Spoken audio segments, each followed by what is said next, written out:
Hello everyone! Good morning, good afternoon. Kumusta kayong lahat? So, nandito pala tayo ngayon sa King Family na para siyang Second Street guys at mga mura lang dito.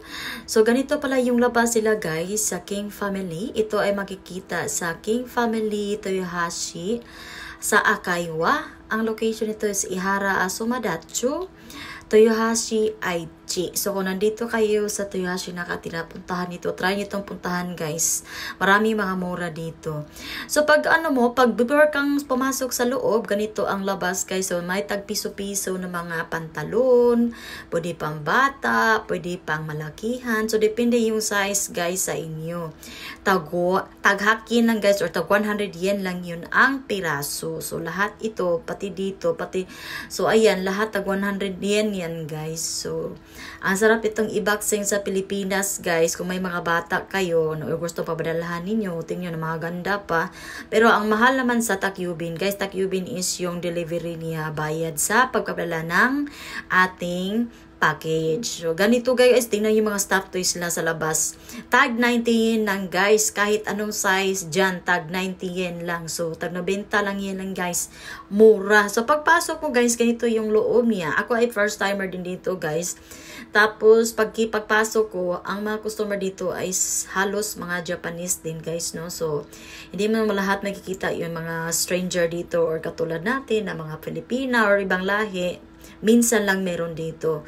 So, pag first timer ka dito, guys, may pagka-pricey ang nasa tag ng mga display dito. Pero pag may member card na kayo dito is may mga discount at mag-discount na siya ang presyo. So, magmumura na siya, guys, yung yung presyo niya kung may member card kayo dito. So, yan, maraming pambata, guys. Alam nyo lang. Pambata, pangmalaki, at saka may mga sapatos. Hindi lang ako nakapunta sa mga sapatosan, sa mga bag, guys. Kasi nga, wala na akong ruras, guys.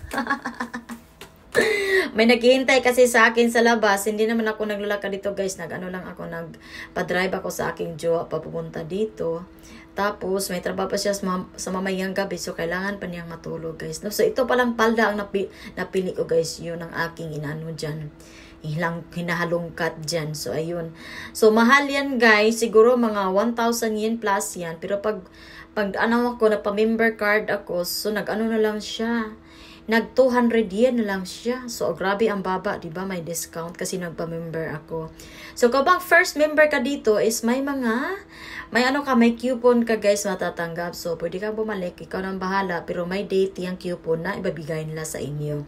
So, ganito, guys. Nakita ko din yung pang school bag na mga panghapon, guys. So, mahal ito sa original price, guys. Nasa mga gumang yan, guys. Or 50,000 yen or mas higit pa. Depende sa klase. So, metal yan, guys, no? Ganyan ang mga bag dito sa mga estudyante.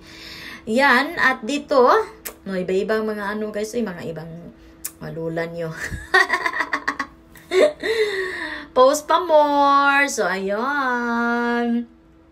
Ang daming mga guys, ang daming mga display, pero hindi ko naman sila lahat type, guys, kasi alam mo naman ako magpagkatao, hubadera kasi ako pagkatao, guys, charot, yun sa isip nyo, ha, huwag kayong ganyan, bada naman yung iniisip nyo, hindi, depende kasi sa tao, guys, diba, kung anong style mo, so ganyan talaga ang style mo, na ibang tao hindi gusto yung style mo, pero wala namang paki, diba, kasi ikaw naman yung masaya sa style mo, alangan naman ikaw yung mag-adjust para sa mga tao, diba, kaya gawin mo kung anong gusto mo, ganun, ito, tingnan nyo na ng presyo, guys, diba? Palda yan. Ang presyo, mahal. Pero pag pag may member card ka dyan, guys, nakapili na ako ng dalawang mini skirt. At saka nakakuha ako ng member card, guys. King Family pangalan, members card. At saka may coupon ako, 20% hanggang members. So, yeah. First time ko dito. Maraming mga bilhin, pero may pagka-pricing, guys. Yeah, uwi na ako. Yan, nakabili na ako na ng palda. See you!